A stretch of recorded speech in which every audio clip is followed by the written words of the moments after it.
1 నుంచి 8 వచనాలు ఉన్నాయి.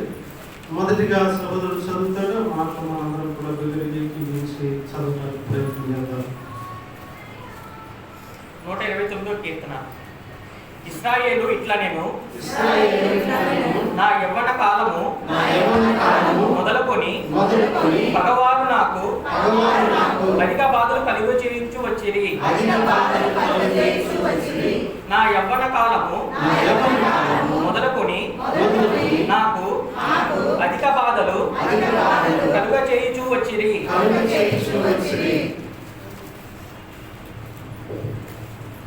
అయినను వారు నన్ను జయింపలేకపోయిరి. దున్నువారు నా వీపు మీద దున్నిరి. వారు చాళ్లను పొడుగుగా చేసిరి. యెహోవా న్యాయవంతుడు.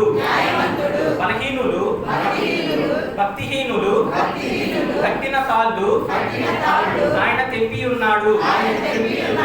సియోను భగవానందరూ సిగ్గుపడి వెనుకకు తిప్పుబడి ఉన్నారు. వారు ఇంటి మీద పెరుగు గడ్డి వలె ముందురుగాక ఎదుగక మునిపే అది వాడిపోవును. కోయువాడు తన గుప్పిలినైనను పనలు కట్టువాడు తన ఒడినైనను దానితో నింపుకొనువాడు. దారిని పోవువారు యెహోవా ఆశీర్వాదము నీ మీద నుండునుగాక. యెహోవా నామమున మేము దీవించుచున్నాము అని అనక ఇందురు. దేవుడు చదవబడిన కీర్తనను చదివి వినిపించిన సహోదరులను అలాగే ఏకీవించిన మనందరినీ కూడా దీవించి ఆశీర్వదించిన దాక మన స్థలంలో కూర్చున్న కొంతమంది జరిగి కూర్చోడానికి ప్రయత్నం చేయండి. అందులో రక్షకుడైన యేసుక్రీస్తు వారి ప్రశస్తమైన నామంలో మీ అందరికీ కూడా నా హృదయపూర్వక వందనాలు తెలియజేస్తున్నాను. ప్రభువు ప్రేమించి మనందరినీ కూడా బలపరిచి రీతిగా ఏర్పాటు చేశాడు. అయితే ప్రతి ఆదివారం కన్నా కూడా ఈ ఆదివారానికి మనకు ప్రత్యేకత అనేటటువంటి ఉంది. ఫాదర్స్ డే, తండ్రుల దినోత్సవం. మరి జీవితంలో తండ్రి అనేటటువంటి పాత్ర చాలా విలువైనటువంటి. ఎందుకంటే మన జీవితంలో మనకు మొట్టమొదటి హీరో ఎవరంటే మన యొక్క తండ్రి. పిల్లలు చూడండి, ఏదైనా ఆటలు ఏదైనా గొడవలని అనుకో, మా నాన్నకే చెప్తా, మా నాన్నే తీసుకొస్తాను. ఎందుకంటే వాడికి ఆ ఇమేజ్ హీరో ఎవరంటే తన తండ్రి మాత్రమే. చాలామంది తండ్రులను దేవుడు సంఘం ఏర్పాటు చేశారు. ప్రతి తండ్రిని వారి చేతి పని ప్రభువు దీవించి ఆశీర్వదించును గాక. అయితే తండ్రుల దినోత్సవం గురించి కొంత జ్ఞాపకం చేసుకుని వాక్యం ద్వారా మనం ముందుకు కొనసాగడానికి ప్రయత్నం చేద్దాం. 1910 జూన్ 3వ ఆదివారం, అప్పుడు 19వ తేదీన సోనారా స్మార్ట్ అనేటటువంటి యువతి తండ్రుల దినోత్సవాన్ని ప్రారంభించింది. ఇది ఎప్పుడు ప్రారంభమైందంటే 1910వ సంవత్సరం 3వ ఆదివారం వచ్చింది. అది ఆ రోజున 19వ తారీఖు వచ్చింది. దాన్ని తండ్రుల దినోత్సవంగా సోనారా స్మార్ట్ అనేటటువంటి యువతి ప్రారంభించారు. ఎందుకంటే ఆమె తండ్రి విలియం స్మార్ట్ అమెరికా సైనికుడు అంట. ఆయన యుద్ధానికి వెళ్ళినప్పుడు ఆయన భార్య గర్భంతో ఉంది. అయితే బిడ్డలేమో వాషింగ్టన్లో ఉన్నారు. భార్య పురుటి నొప్పులతో 6వ కానుపూట ఆడపిల్లలు కానీ ఆవిడ చనిపోయింది. చనిపోయిన తర్వాత ఆయన విలియం స్మార్ట్ అనేటటువంటి వ్యక్తి వార్త విని ఆ యుద్ధం నుండి ఇంటికి వచ్చి ఆయన మరొక వివాహం చేసుకోకుండా 6 పిల్లలు ఉన్న పిల్లల కొరకు అలాగే ఆయన జీవితాన్ని కొనసాగించేశారు. ఆ త్యాగానికి గుర్తుగా విలియం స్మార్ట్ కుమార్తె సోనారా స్మార్ట్ తన 16వ ఏట తండ్రి యొక్క త్యాగాన్ని జ్ఞాపకం చేసుకుని ఫాదర్స్ డే అనేటటువంటి దాన్ని ప్రారంభించింది. మొట్టమొదటిగా ఆ సహోదరి దాన్ని ప్రారంభించింది. దీన్ని 1966లో అమెరికా అధ్యక్షుడు లిండన్ జాన్సన్ అనేటటువంటి ఆయన జూన్ 3వ ఆదివారం, ప్రతి సంవత్సరం జూన్ 3వ ఆదివారం ఆయన ఫాదర్స్ డేగా అధికారికంగా ప్రకటించారు.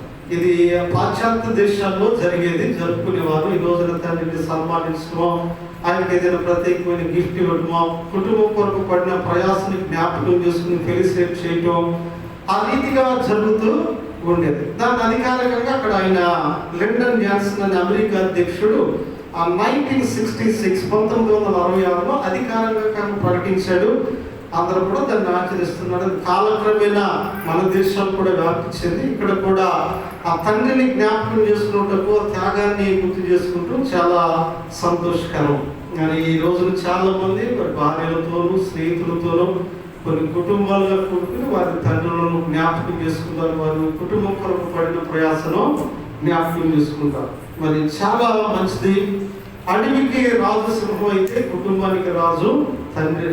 తండ్రి ప్రాంత చాలా విలువైంది. ఎందుకంటే మగ మనిషి అనేటటువంటి వ్యక్తి, తండ్రి అనేటటువంటి వాడు ఎంత బలహీనమైనా, మరి ఎంత చేతగాని వ్యక్తి అయినా, ఎంత సంపాదించలేనటువంటి వ్యక్తి అయినా సరే, ఆ వ్యక్తి ఆ కుటుంబంలో కనబడితే ఇతరులకు కొంత సులభన లేకుండా భయంగా ఉంటుంది. కాబట్టి మరి నిజంగా ఈ రోజున ప్రతి ఒక్కరు కూడా వారి వారి తండ్రులను జ్ఞాపకం చేసుకుంటాం.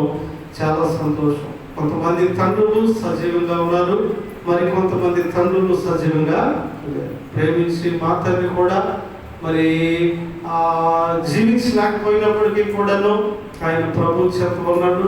ఆయన్ని జ్ఞాపకం చేసుకుంటూ తండ్రుల దినోత్సవం నాడు చాలా సంతోషం. ఆయన ఎంత బలహీనంగా ఉన్నప్పటికీ కూడా ఆయన స్వరంతో ఒక కేకేసేటంటే ఇక్కడ మొత్తం కూడా సెట్ అయిపోవాల్సింది. ఆయన వే రాజా అనేవాడు. ఎంత గలిబీలైనా, ఎంత గోలైనా సరే పుంజాబ్ సైలెంట్ అయిపోవాలి. ఆ చర్చిలో పిల్లలైనా సరే అలర్ట్ అయిపోతాం. ఎందుకంటే ఆ స్వరం వింటే, ఆ గద్దెంపు వింటే అంత భయంగా, అంత క్రమశిక్షణగా ఉండేటటువంటిది. కాబట్టి వారు మా కుటుంబం కొరకు చాలా ప్రయాసపడ్డారు. ఇంచుమించు తెలిసి మనోజ్ పుట్టినప్పుడు ఆయనకి షుగర్ వచ్చిందంట. మనోజ్ పుట్టిన తర్వాత ఆయనకి షుగర్ స్టార్ట్ అయింది. నాకు తెలిసి మనోజ్ చనిపోయినాటికి ఇంచుమించుగా 37 సంవత్సరాలు. 37 సంవత్సరాలు ఆయన బ్లడ్ షుగర్తో పోరాడి ఎక్కడ కూడా సేవ పరిచయలు అలుపెరగకుండా, ఎక్కడ కూడా నేను కొంత అనీజీగా ఉంటే రేపు వస్తానంటే ఆయన ఎప్పుడు ఫోన్ వచ్చినా రేపు వస్తాననే మాట అనడు. ఆయన పని పెట్టుకుని ఏదో గృహాన్ని దర్శిస్తాడు, బలహీనతలో దర్శిస్తాడు. ఆ పేరెంట్స్ అంతే కదా చుట్టుపక్కల ప్రాంతంలో చాలా గొప్ప పరిచయం అయినా చేశాడు.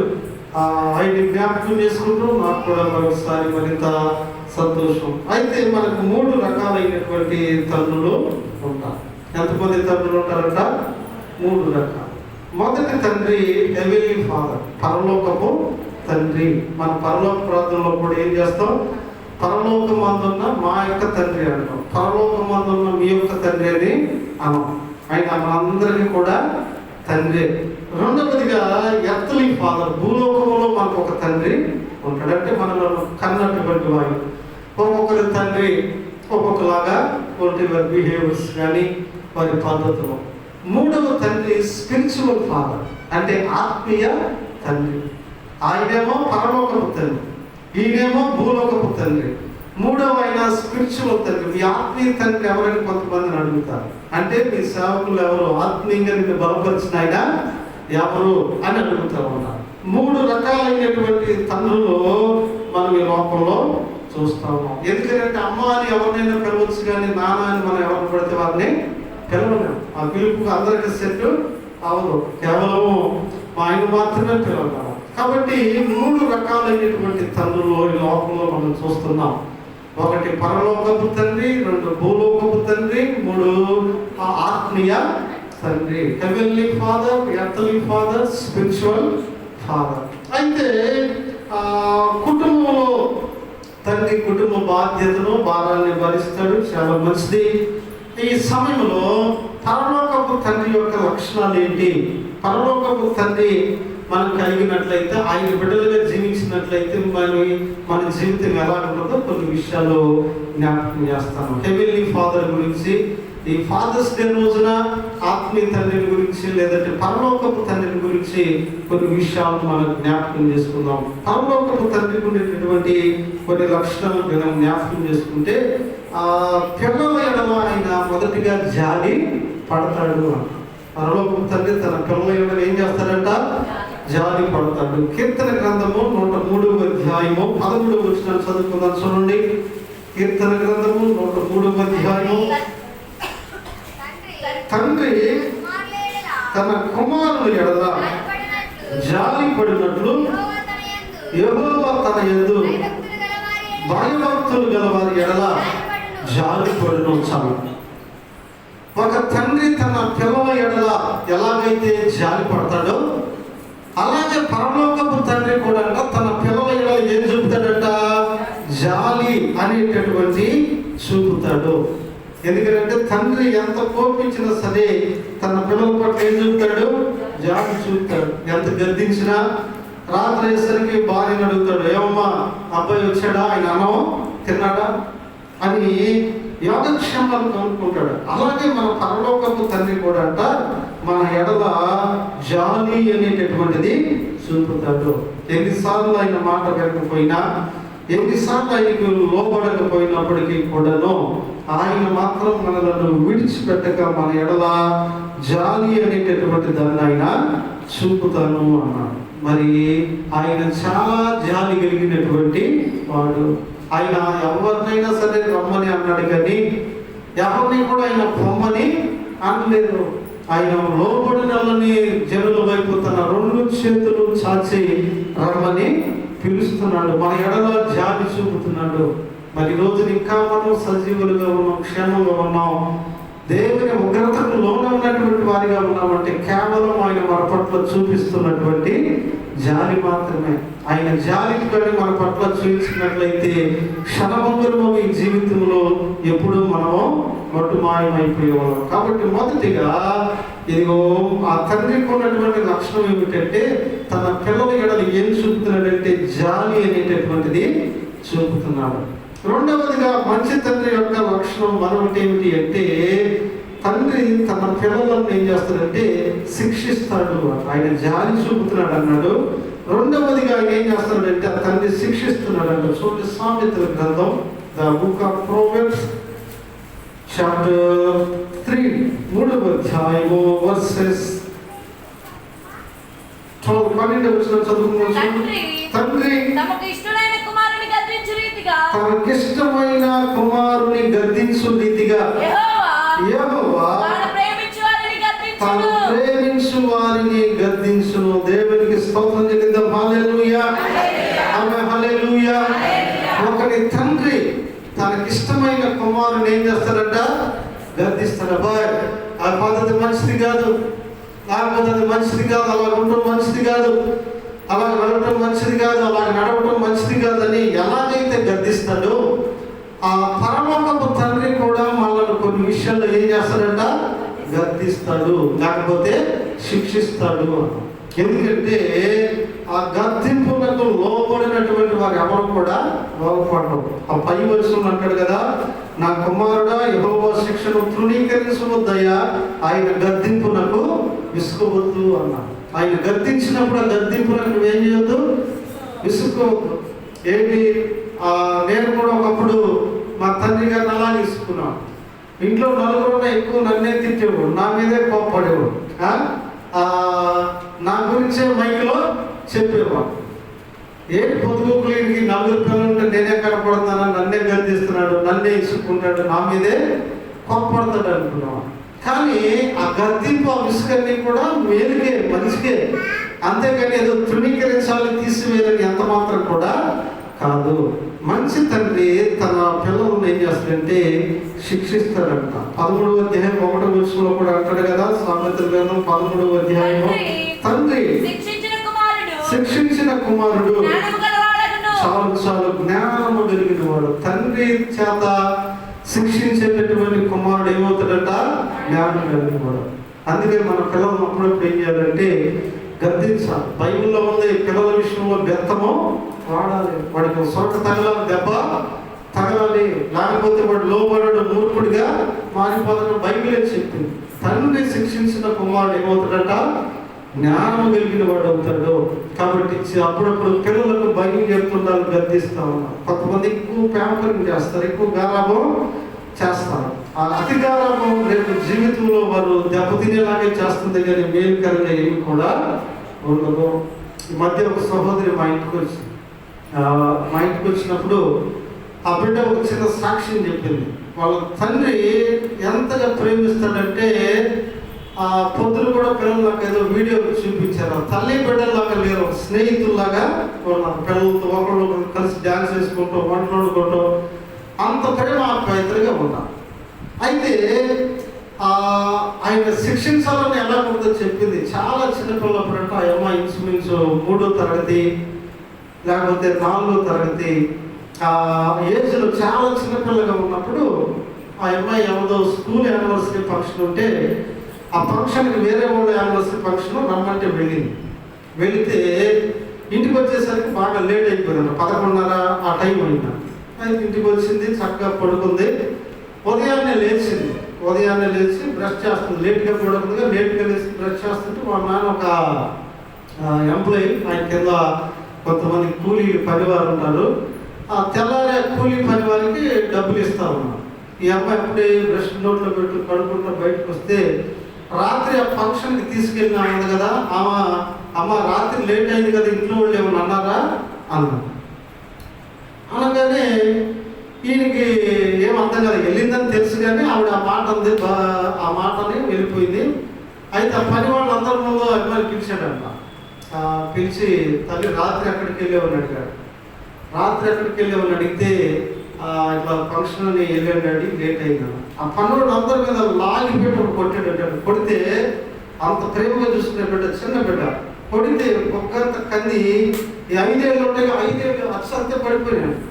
ఈ నడి బజార్లో ఈ బజార్లో ముందు బజార్లో ఉండేవాళ్ళు, ఆ బజార్లో అందరి ముందు పనుల ముందు కొడితేనట చెంపంత ఎర్రగైపోయి 5 వేళ్ళు కూడా ముద్ర పడిపోయినాడు. అయితే 7 కూడా రావట్లేదు ఎప్పుడైనా అమ్మాయికి అంతా బజార్లో అందరూ చూస్తున్నారు, పనులు చూస్తున్నారు. ఆయన మళ్ళీ లెక్కిస్తూ ఉన్నాడంట, డబ్బులు లెక్క పెట్టి వాళ్ళకి ఇస్తూ ఉన్నాడు. ఏడవలేకపోతుంది, ఇంట్లోకి వెళ్ళకపోతే ఏం చేయలేకపోతున్నాడు. ఒక 10 నిమిషాలు అయిన తర్వాత ఏం తల్లి నిప్పుగా ఉందా అని అడిగాడు. ఇట్లా అనుకుంటే 7 ముద్దలు తగ్గుతున్నాయి అంట. అంత బలంగా తగ్గిందంట. ఆయన కావాలనే కొట్టాడు. అవును డాడీ, వాతలు పడిపోయి చాలా నొప్పిగా ఉంది. అప్పుడు ఆయన వెంటనే ఒక మాట అన్నాడంట, మరి పరలోకపు తండ్రికి వ్యతిరేకమైన పని మనం చేస్తే ఎంతకన్నా ఎక్కువగా ఆయనకి నొప్పి తగిలిద్ది అని చెప్పాడు. దగ్గరగా చప్పట్లు కొట్టి దేవుడు, నువ్వు పరలోకపు తండ్రికి వ్యతిరేకమైన పని చేస్తే ఆయనకి ఎంతకన్నా ఎక్కువ నొప్పి పుట్టిద్దమ్మా. అది నీకు తెలియజేయడానికే నేను కొట్టాను, నేను శిక్షించాను, కానీ నీ మీద పాపంతో కాదు. అది మొదలు ఇంతవరకు అసలు ఏమో ఇక 3వ తరగతిలో ఎప్పుడో జరిగిందంట. అది మొదలు ఇంతవరకు వాళ్ళ స్కూల్ ఫంక్షన్ కూడా వెళ్ళలేదు. వాళ్ళ స్కూల్ ఫంక్షన్ కూడా టైం దేవునితో గడుపుతారు, వాక్యంతో గడుపుతారు. చూడండి, తండ్రి అప్పుడప్పుడు ఆ రోజు శిక్షించి ఆ మాట చెప్పకపోతే ఈ భయం ఉండేది కాదు. అరే నేను దేవునికి వ్యతిరేకంగా తప్పు చేస్తే దేవునికి ఇంత నొప్పి ఉండదన్నది తెలిసేది కాదు. చాలా గొప్ప మాట కదా అది. నీకు నొప్పిగా ఉందా? మరి దేవునికి వ్యతిరేకమైన పని చేస్తే ఆయనకి ఇంకెంత నొప్పిగా ఉంటుంది. మనం దేవునికి వ్యతిరేకమైన పని చేసిన ప్రతిసారి ఆయన చంప మీద మనం పడుతున్నాం. మన చేతి ముద్రలో ఆయన చంప మీద పడుతున్నాయి. అది జ్ఞాపకం ఉంచుకున్నాడు. మంచి తండ్రి తన పిల్లలను క్రమశిక్షణలో పెట్టడానికి ఏం చేస్తాడు? శిక్షిస్తాడు. ఒక్కోసారి అది బాధ కలగచ్చు పిల్లలు, కానీ మంచి తండ్రికి ఉండేటటువంటి లక్షణాల్లో అది చాలా ప్రాముఖ్యమైనటువంటిది. అందుకని అక్కడ అన్నటువంటి మాట, తన పిల్లలు ఏం చేస్తారంటే శిక్షిస్తాడు. బైబిల్ గ్రంథంలో కొంతమంది పిల్లలు ఉన్నారండి, వాళ్ళు గద్దించలేదు పిల్లలు. ఉదాహరణకి ఏలియా ఉన్నాడు, లేకపోతే ఏలి ఉన్నాడు. 1 సమూయేలు గ్రంథం 3వ అధ్యాయం 13వ వచనంలో ఆయన కనపడతారు. ఆయన పిల్లలు చెడిపోతున్నారని తెలిసి కూడా వారిని ఏం చేయలేదట, గద్దించలేదు. అబ్బా ఇది తప్పని కానీ, లేకపోతే దేవునికి వ్యతిరేకమని కానీ, ప్రవక్త అయినప్పటికీ కూడా ఆయన శిక్షించలేదు, గద్దించలేదు. చివరికి ఆ దేవుని ఉగ్రతతో వారు చనిపోయారు. చాలా శక్తిమైనటువంటి వారు పొందుకున్నారు. ప్రవక్త పిల్లలు తర్వాత ప్రవక్తగా వాడబడవలసిన వారు, జనాలకు ఉపయోగపడవలసిన వారు వారి కుటుంబాలనే పోగొట్టుకోవడానికి కారణం ఏమిటంటే వారు తండ్రి వారిని ఏం చేయలేదంట, గద్దించలేదు. అప్పటికి పెద్దలు సమాచారం ఇస్తున్నారంట, మీ పిల్లల పరిస్థితి ఎలా ఉంది, వారికి చెప్పండి అన్నా సరే ఈయన పట్టించుకోలేదు. కాబట్టి కుటుంబంలో క్రమశిక్షణ కొరకు మంచి తండ్రి ఏం చేస్తాడంటే తన పిల్లలను శిక్షిస్తాడు అని రాయబడు. అలాగే మూడవదిగా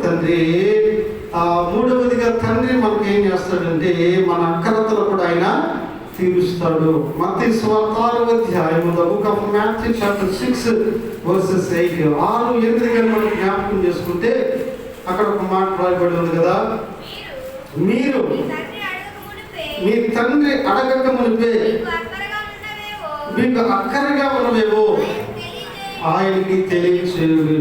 చదవబడినటువంటి మాటలు ఆయన అంటాడు కదా, ఇదిగో మూడవదిగా మన తండ్రి ఏంటంటే మన యొక్క అక్కరతలను ఏం చేస్తాడట, తీరుస్తాడు. మీ అక్కరతలు ఏమిటో ఆయనకు తెలియచేయుడి అన్నాడు. మీ అక్కరతలు ఆయనకు తెలియజేస్తే ఆయన తీరుస్తాడు. అదే అధ్యాయం 32 అంటాడు, ఇవన్నీ మీకు కావాలని మీ పరలోకపు తండ్రికి తెలియను. నీకు ఆహారం కావాలా, వస్త్రం కావాలా, లేకపోతే నీకు ఉద్యోగం కావాలా, ఆరోగ్యం కావాలా, ఏమి కావాలో మన పరలోకపు తండ్రికి ఏంటంట తెలుసు. కాబట్టి మీరు ఏం చేయాలంటే అడగాలి, ఆయన మీ యొక్క అక్కరతలను తీరుస్తాడు అన్నాడు. పరలోకపు తండ్రి మన యొక్క అక్కరతలను ఏం చేస్తాడంట, తీర్చేటటువంటి వ్యక్తిగా ఉన్నాడు. ఆయన అంటాడు కదా, ఆయన మన అక్కరతలను తీరుస్తాడు. మూడవదిగా పరలోకపు తండ్రి లక్షణం, మన అవసరతలను ఆయన ఏం చేస్తాడంట, తీరుస్తాడు. నీకు ఏమేమి అవసరమో ఆయనకి తెలిసే ఉన్నవి, అయినప్పటికీ కూడా అడగవలసినటువంటి బాధ్యత మీకు ఉంది. కాబట్టి ఆయన మన అక్కరతలను తీర్చేటటువంటి తండ్రిగా ఉన్నాడు. కాబట్టి మనం ఆయన అడిగేటటువంటి వారిగా ఉండాలి. మనం ఆయన అడిగినటువంటి తర్వాత ఇదిగో మనము కొన్నిటిని పరలోకపు తండ్రి మన అక్కరతలు తీర్చాలంటే కొన్నిటిని విడిచిపెట్టేటటువంటి వారిగా కూడా ఉండాలి. ఆయన మన అక్కరతలు తీరుస్తాడు, కానీ ఆ తండ్రి మన అక్కరతలు తీర్చాలి అంటే మనం కొన్నిటిని విడిచిపెట్టేటటువంటి వారిగా ఉండాలి. ఒకసారి ఒక బిడ్డ తన తండ్రిని ఎప్పటి నుంచి అడుగుతుందంట, ఒక మంచి ముత్యాలహారం కావాలి. ముత్యాలహారం కావాలని అడిగితే తండ్రి సర్లేదు బేట చేయిస్తాను, తప్పకుండా నీకు ఇస్తాను, కాకపోతే నీ మెడలో పూసల దండ ఉంది కదా, అది నాకు నచ్చట్లేదమ్మా, అది తీసేయి అని చెప్తావు. అయితే ఆ పూసల దండ మీద ఇష్టంతో పెట్టి దాన్ని తీట్లా. ఏ ఫంక్షన్ వచ్చినా, ఏ కార్యక్రమం వచ్చినా, డాడీ నాకు హారం కొనిస్తాను కదా, when you will give to me, ఎప్పుడు నాకు ఇస్తావు, when you going to buy, ఎప్పుడు నువ్వు కొనడానికి వెళ్తున్నావు. తండ్రి చాలాసార్లు అడిగింది, ఆయన తండ్రి పట్టించుకోలేదు. అయితే తండ్రి కలిసిన ప్రతిసారి అంటాడంట, ఆ మెడలో ఏది బేట, అది నచ్చలేదు, తీసేయంటే తీసేసేది కాదు, నా ఫ్రెండ్ నాకు గిఫ్ట్గా ఇచ్చింది, మా ఇద్దరు ఫ్రెండ్షిప్ జ్ఞాపకం ఇది, ఏం తీసేయమాట. అయితే చాలా కాలం తర్వాత ఒక రోజున ఆ బిడ్డకి ఎందుకో బాధ కలిగిందంట. అదే నా తండ్రికి ఇష్టం లేదు, నేను ఎందుకు వేసుకోవాలి, ఇది లేకపోతే నేను అందంగా ఉంటాను నా తండ్రి అంటాడు కదా, ఎందుకు నా తండ్రిని బాధ పెట్టాలి, దీనివల్ల ఏముంది, నా ఫ్రెండ్ ఇచ్చిందే కదా, తీసేద్దాం, కొన్ని రోజులు ఉంచుకోకపోతే ఏమైందని ఒక రోజు ఎందుకో మా అమ్మాయికి అనిపించి ఆ పూసల దండ తీసేసి మార్నింగ్ కాలేజీకి వెళ్ళింది. డాడీ చూసాడు, ఈవినింగ్ వచ్చేసింది. తర్వాత రాత్రి తన తండ్రి ఇంటికి వచ్చాడు. వచ్చిన తర్వాత ఆ అమ్మాయి నిద్రపోతుంటే ఆ బాక్స్ తెచ్చి ఆ అమ్మాయి దిల్లు పక్కన పెట్టాడు.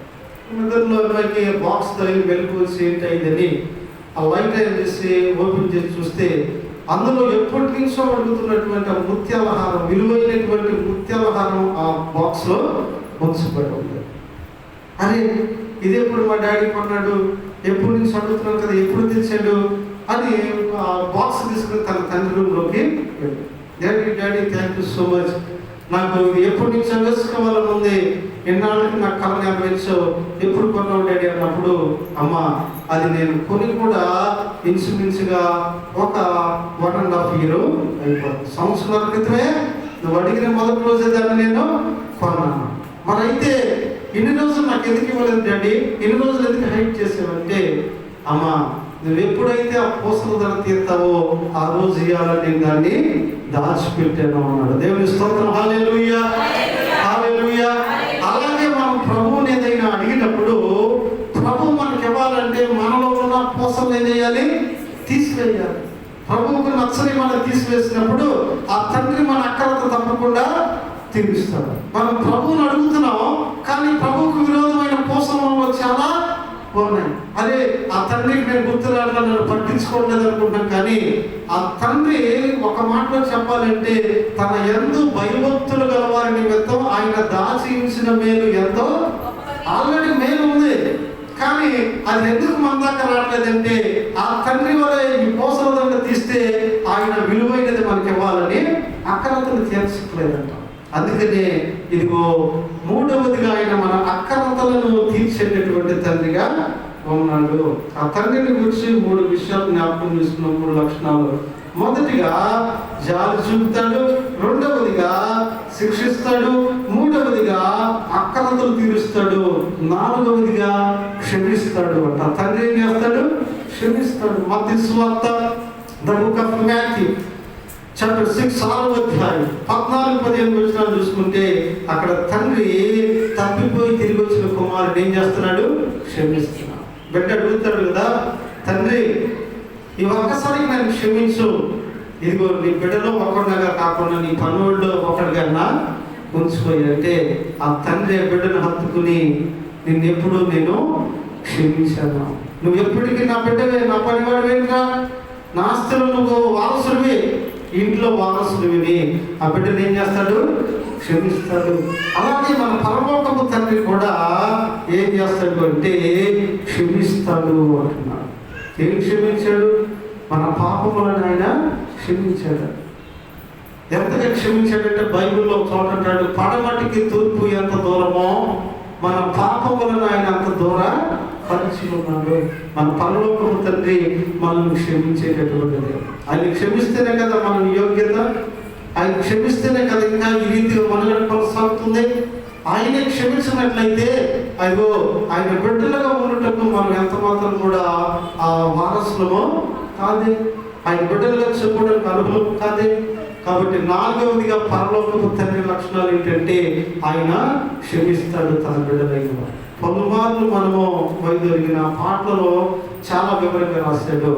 ప్రేమించే తండ్రి ఏముంది నాలో, ఆ పాటలో పలుమార్లు నేను వైదొలిగినాను, పలుమార్లు నేను వెనుదిరిగినాను, అయినా సరే నన్ను ప్రేమించి క్షమించి హత్తుకున్నావయ్యా, ఏముంది నాలో యేసయ్యా, ఎందుకని నేనంటే నీకెంత ప్రేమయ్యా, ఏముందయ్యా, ఎన్నోసార్లు నేను నీకు విరోధంగా తప్పులు చేసినా పదే పదే క్షమిస్తున్నావంటే ఆయన అంటాడు ఏముంది నాలో, ఎందుకని నేనంటే అంత ప్రేమ, ఎందుకు నన్ను క్షమిస్తున్నావు అంటే ఆయన అంటాడు ఎవరే మై సన్, నీవు నా యొక్క బిడ్డవయ్యా, ఎందుకు క్షమిస్తాను, నువ్వు నా బిడ్డవి. ఏ పనైనా ఏ తండ్రైనా బిడ్డ ఎంత భారమైన పని చేసినప్పటికీ కూడా, ఎంతమంది చేరించినప్పటికీ కూడా ఆ తండ్రి మాత్రం ఆ బిడ్డను అప్పని తెచ్చుకుంటాడు. ఎందుకంటే ఆయన బిడ్డ కాబట్టి కాదనుకోలేరు కదా, పోగొట్టుకోలేరు కదా ఎవరు కూడా. అలాగే ఇక్కడ కూడా పరలోకపు తండ్రిలో ఉన్న మరొక లక్షణం ఏంటి అంటే నాలుగవదిగా ఆయన మనల్ని ఏం చేస్తాడంట? క్షమిస్తాడు.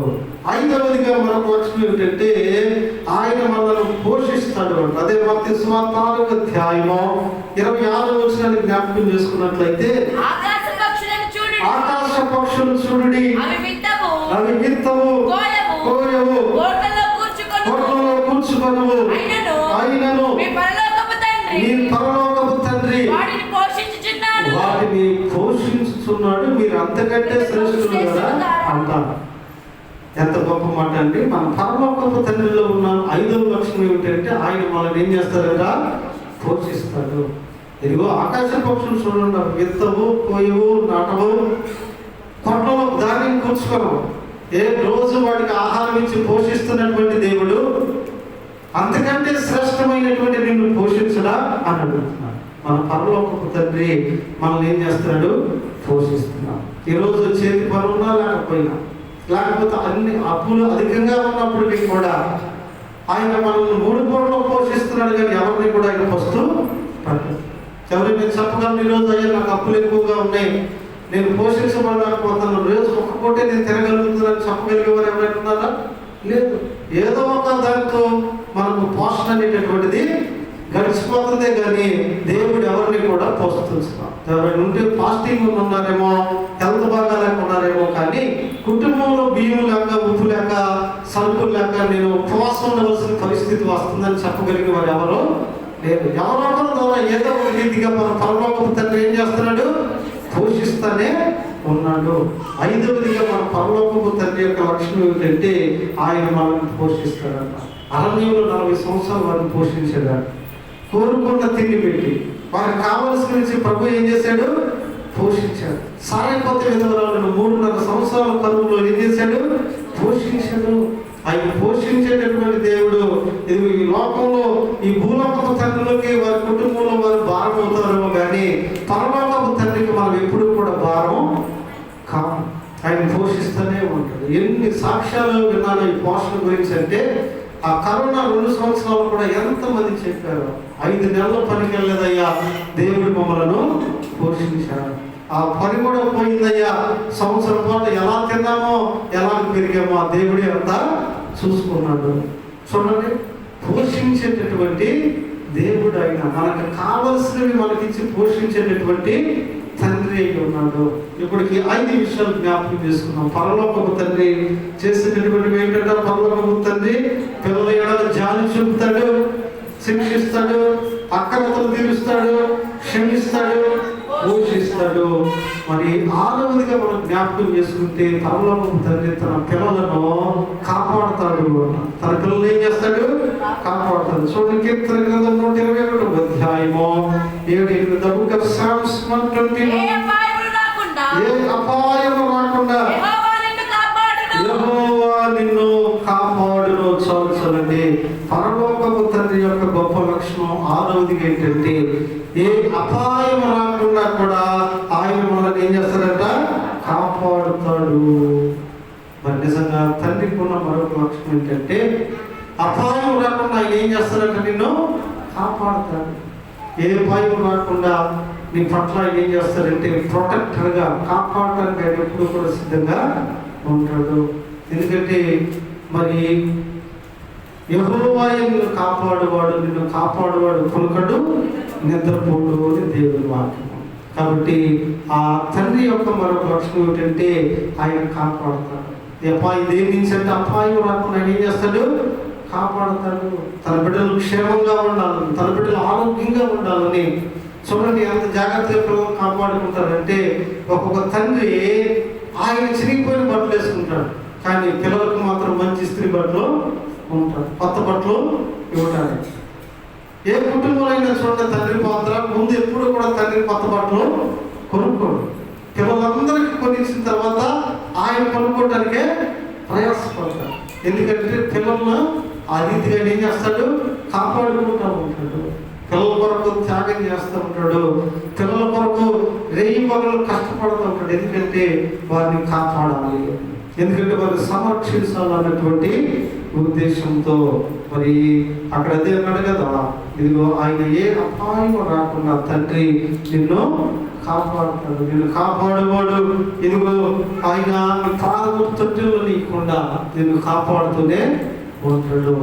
మరి చివరిగా మరొక మాట 7వదిగా మనం జ్ఞాపకం చేసుకుంటే, మన పరలోకపు తండ్రి మనలను పరిశుద్ధులుగా ఉండాలని ఏం చేస్తాడట?